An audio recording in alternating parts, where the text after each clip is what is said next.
everyone, my name is Amber, welcome back to my channel.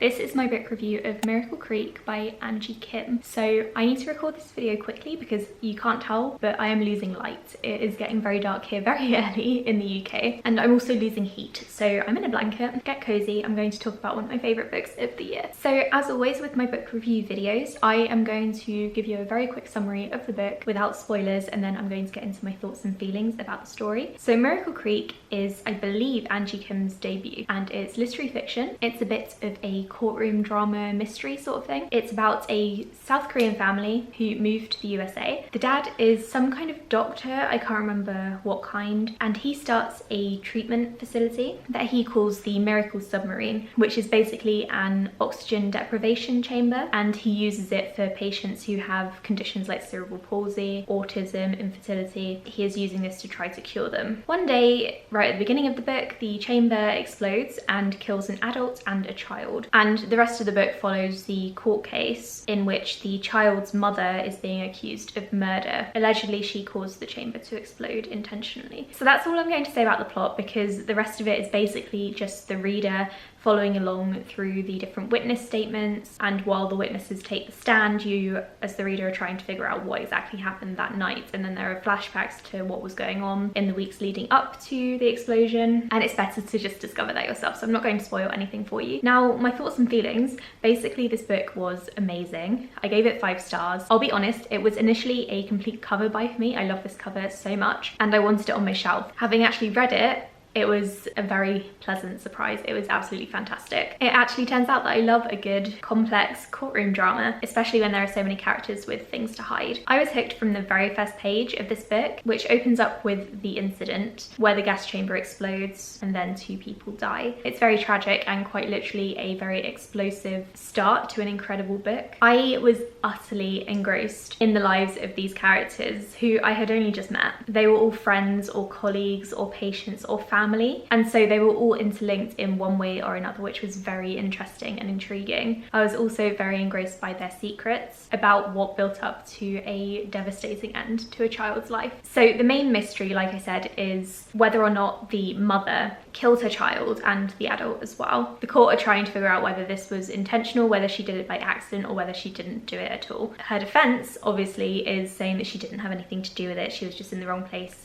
at the wrong time, and it was a complete coincidence that she didn't enter the chamber that day, whereas she normally would. So as witnesses are called to the stand, stories start to unravel and more mysteries come to light. So there's always a new thing that keeps you guessing and keeps you interested. Even though there is a large cast of characters, I found myself becoming connected to every single one of them for one reason or another, and that doesn't normally happen when there's a long list of people that I need to get to know and figure out what they're up to. I don't tend to like multiple points of view in my books. I can deal with a couple, but not this many. There were probably 5, if not more, and normally that would be a lot for me, but in this one it worked so well. Angie Kim pulled it off fantastically. I can't criticize her at all. Her writing was brilliant, and a lot of the characters made me very emotional as well. And then there's the ending, which packs a massive punch, to say the least. It's just as explosive as the beginning was, with the mysteries finally being discovered and characters trying to handle various different discoveries. I think all the characters in this book are flawed in their own ways, but Angie Kim did a fantastic job of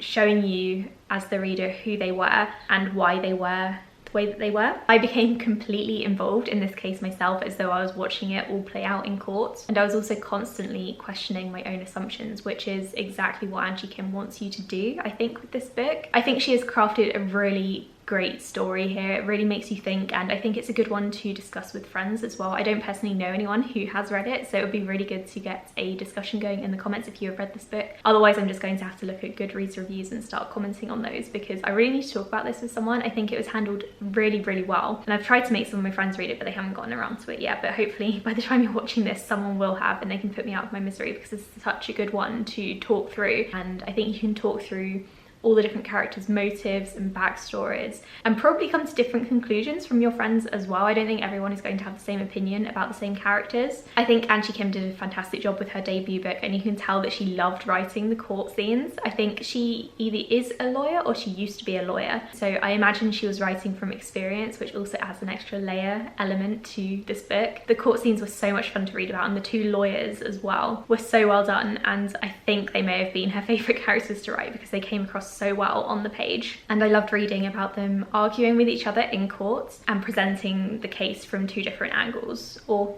several different angles depending on where you are in the book. I obviously loved Miracle Creek, and I would recommend it to those of you who enjoy a contemporary, thriller, mystery, literary fiction as well. I think it's a good combination of all of them and not just one thing. I wouldn't say this is a straight thriller at all. It's definitely not a psychological thriller. I also wouldn't say it's a straight mystery either, because it's looking at a lot of different characters in a way that you would normally see in literary or contemporary fiction. It's talking about their motives and their backgrounds and their lives, basically. So it's a very good combination of all 4 or 5 things, however many things I listed there. I honestly think there is something in this book for everyone, and even if you don't normally go for literary fiction, I think this is fast-paced enough that it's still thrilling. So regardless, I think as long as you're not solely focused on fantasy books or sci-fi, for example, then I think you would really enjoy this book, and I would highly recommend it. I think Angie Kim is a very talented new writer, and I can't wait to see what she comes out with. I really hope that it's a new courtroom drama book, even if that has the potential to get a little bit stale. I really trust her to write really interesting characters and really interesting courtroom scenes. And like I said, those are my favourite parts about the book. So if she does end up writing a courtroom drama again, I'll be all for that. So that's my review of Miracle Creek. I hope you enjoyed the video. Let me know what you thought of the book if you have read it already. If not, let me know in the comments below if you're planning on checking it out. Thank you so much for watching this review. Don't forget to like and subscribe if you enjoyed the video, and I'll be back soon with another one. Bye!